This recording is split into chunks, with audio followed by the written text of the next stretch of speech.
Non-sequitur. Meaning literally does not follow. A non sequitur is formally defined as any conclusion that does not follow from the premise or premises. We use non sequitur to specifically refer to arguments that do not follow from any logical train of thought. Often, no real connection exists from these non sequiturs to any version of reality. So who better than Kirk Cameron on the Bill O'Reilly Show to exhibit the paramount of logical disconnect? And now for something completely different.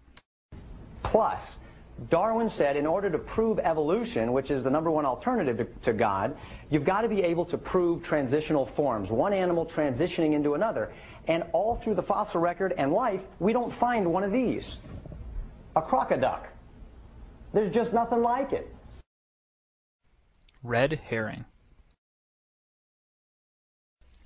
A red herring is not so much a logical fallacy as a distraction technique. In response to an opponent's position, an irrelevant point is made.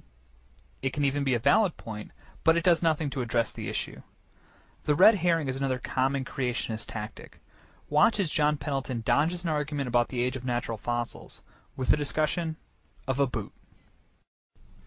Some say, well, you need a long period of time to make fossils. Well, there's lots of fossils out there. Here's one of my favorite ones. This is a cowboy boot. This was found in West Texas. And the right-hand image here, we see that the poor cowboy broke his leg, and his leg and foot stayed inside the boot. Now, they did a scan of the toe section. All 5 toe bones are in there. It's all fossilized. This was found in the 1980s.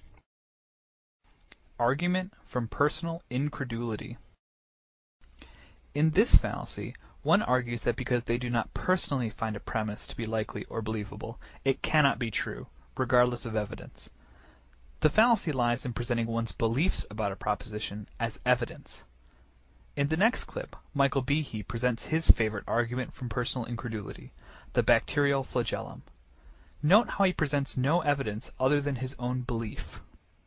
I remember the first time I looked in a biochemistry textbook and I saw a drawing of something called a bacterial flagellum with all of its parts in all of its glory. It's had a propeller and the hook region and the drive shaft and the motor. And I looked at that and I said, that's an outboard motor. That's designed. You know, that's no chance assemblage of parts.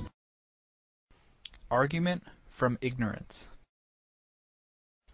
In this fallacy, an appeal to ignorance is made as one argues either that a premise is true only because it has not yet been proven false, or that a premise is false only because it has not yet been proven true. The God of the Gaps argument usually begins with an appeal to ignorance. The Orange Lady stumbles through an appeal to ignorance as she claims science has not yet given a good explanation for abiogenesis, which is true, but absence of evidence is not evidence of absence. How did life begin on Earth? Evolution tells to this question that life began on Earth with a single cell suddenly appears. But we know that there is no room for chance in nature. Not even a single person could ever build a single cell with the advanced technologies of 20th century. Violation of the philosophy of science. This is one of our favorites. The most powerful tool to obtain truth about the natural world is the scientific method. However, science cannot be used to explain the truly supernatural. Whether or not you believe the supernatural exists, science makes no comment on the supernatural. Lee Strobel is the grand violator of the philosophy of science. First, he stated that science made him an atheist, and then he stated it made him believe in God. It can do neither. Get a spine, Lee. Because I believe that by doing science, we find God. Equivocation. An equivocation is the misleading use of a word with more than one meaning. In creationism arguments, the most common equivocation is the word theory. In science, theory means a logically coherent model well supported by evidence. In popular usage, the definition of theory is closer to conjecture or opinion. Do not confuse the two. We see here creationist fallacies are not limited to Christianity. This Islamic gentleman is also having difficulty understanding the meaning of the phrase, theory of evolution. Sister posed the question, how can you reconcile the Quran with Darwin's theory of evolution? Sister, I have not come across any book which says fact of evolution. All the books say theory of evolution. There is no book I have come across saying fact of evolution. False dichotomy. In a false dichotomy, two mutually exclusive options are set up as the only possible choices. Therefore, if one is true, the other must be untrue. The fallacy is that the options may not be mutually exclusive, or even related, and other choices may exist.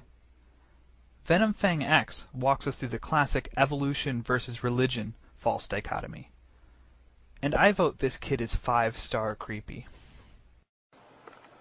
Some people might say that maybe God used evolution to get us here. Well, that's not the God of the Bible, because the God of the Bible says that death came by man's sin. However, evolution says man came by death. Quite opposites. There's a stark contrast between the two, and only one is right, because they are diametrically opposites. In fact, that's proof in the Bible's favor, because if you take it at face value, it is a literal opposite of evolution in every way. In fact, you could come to the theory of evolution by simply looking at what the Bible says and then flipping it on its head. Begging the question. Also known as circular reasoning, begging the question is a fallacy where your conclusion is implicitly or explicitly assumed in your premise. Therefore, the illusion of logic is presented when in fact no proof has been made. Begging the question can be very subtly done. In the next clip, notice how the questioner assumes somebody wound up the universe. NASA scientist Robert Jastrow wrote, "The second law of thermodynamics applied to the cosmos indicates the universe is running down like a clock. If it is running down, there must have been a time when it was fully wound up. The next obvious question is, who wound it up?"